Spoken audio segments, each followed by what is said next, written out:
Traditional jeepney, isa sa mga pangunahing paraan ng transportasyon dito sa Pilipinas. Isa rin sa mga maituturing na icon o pagkakakilanlan ng ating bansa. Sa paglipas ng panahon, ninanais nilang mapalitan ang mga traditional jeepney sapagkat ito daw ay mausok, bulok at hindi na roadworthy. Pero paano naman ang mga nasa hanay ng mga operator na marunong mag-alaga at mag-maintain ng kanilang jeepney? Kaya tara, samahan nyo ako reviewin ang specs ng isa sa mga hataw-patok sa ruta ng Novaliches Blumentritt, ang Boss Lady. What's up mga ka-jeep trip at mga ka-jeepers? So nandito pa rin tayo ngayon sa garahe ng Conquest. Ayan. So atin namang re-reviewin itong specs ng isa sa mga jeep na bumabiyahe dito sa Novaliches Rizal Blumentritt. Yan. So tara, samahan nyo akong review ng specs ni Boss Lady. Kasama natin si Boss Bert. Ayan. Siya yung owner, boss, tama ba? Ano po? Pinsan. Pinsan na may-ari. So wala kasi yung owner, boss, kaya si Boss Bert muna ang humarap.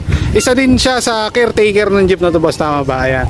Boss, saan pala gawa? Si Boss Lady.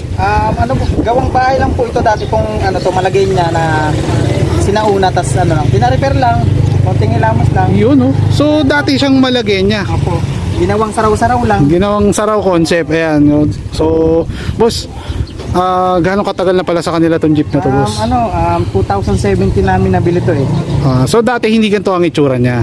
Ganyan na po yung nabili namin. Ganyan na. Oo, ganyan na. So kumbaga inano na lang. Medyo konting lang po. Abubot. Ayun. So okay din, no? Tayo astig din, ayun, no? Pag nakita niyo mga boss, ano pala makina ng jeep ni Boss Lady? Na transmission Eagle. DC1 transmission Eagle. Pwede makita, boss?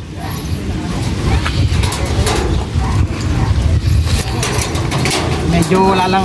Ayan, no? So pwede pala yun, boss. BC1 transmission is Eagle. Converted. So boss, kamusta yung matching natin? Okay naman siya umata kasi naka big carrier. Ayan. Big carrier ang gamit natin. Ayan. Tapos ang transmission is Eagle. Boss, pwede rin ba siya i-convert high and low, ganyan? Pwede rin. Pwede rin. Ng transmission. Yun. So papalitan lang ng transmission. Ayan. So pag nakita nyo mga boss, ito yung kanyang makina. Siyempre Isuzu. Ayan. And then ang alternator niya, boss, ito yan, boss. 12 volts po yan. 12 volts. Ayan. So bali, nauuso kasi ngayon dito sa lugar natin, sa Novaliches, no? Itong mga modelong jeep, ginagawang kino-convert sa vintage look, yung mga, ayan, saraw look, ganyan. So boss, kayo na rin ang nag-design nito, kumbaga bumili kayo ng mga grills, ganyan. So bali, hindi talaga ganito ang pinaka-itsura niya way back. Hindi ganyan. Ayan. So ayan, nakakabayo rin si boss. Isa rin sa mga trademark ng saraw nung araw. And then ang tawag dito is Renda. Renda ang tawag nila dito. And then ito yung sorbetes. Ayan. Sa mga hindi nakakaalam, ang tawag dito sorbetes. Kasi parang, alam niyo sa mga nagtitinda ng ice cream, na dirty ice cream, ito yung parang pinakatakip niya, no, boss, no? Ayan, sorbetes. And then naka G-Wheels. Wow, G-Wheels na ilaw. Ayan. So Yankee ang tawag dito sa ilaw na to, boss, tama ba? Ayan. So dito lang din yan sa Novaliches Rizal. Maraming ganyan dito, magsasawa kayo. Maraming mga jeep dito na ganito ang concept. So check din natin ang kanyang, ayan, gulong is 195 70, tama ba? R15.5. So boss, sinauna pa yung rim set natin yan, yung rim natin yan. So tubeless to, Durabis. Ayan. So ito ba yung tinatawag na expanded? Oo, yan, expanded. Expanded, ayan. So naka-hubcap din si boss na, ano to, boss? Vintage hubcap. Plymouth na hubcap. Ayan. And then pang Starex ba to, boss? Tama ba? Oo, yung side mirror. Side mirror na pang Starex. Ayan. So all in all, malinis lang din pag nakita nyo. Yung kanyang, wow, dashboard, isang diretso lang. Clean habit si boss.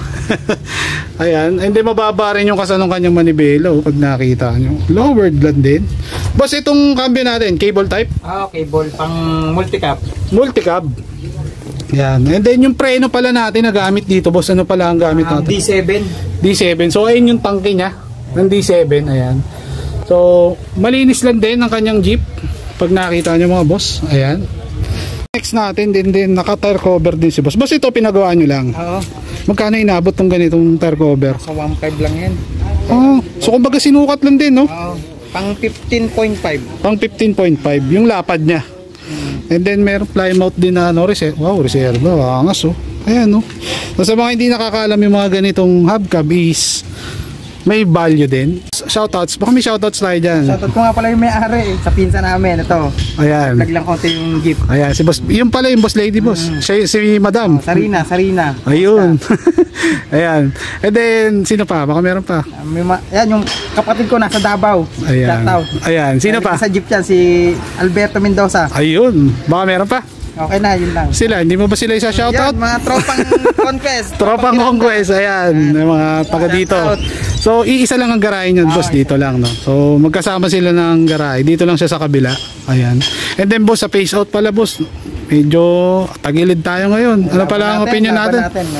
Laban natin, no? Sayang ang pinundar, eh, no?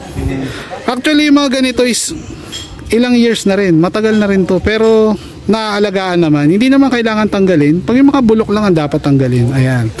So, ayun, boss, maraming salamat. Nasaan na yun si boss? Ayan. Maraming salamat, boss. Ayan. So, sa mga nanood sa akin since day 1, ayan, maraming salamat din. Shoutout sa lahat ng mga nagpapa-shoutout. So, please like and subscribe. Babu!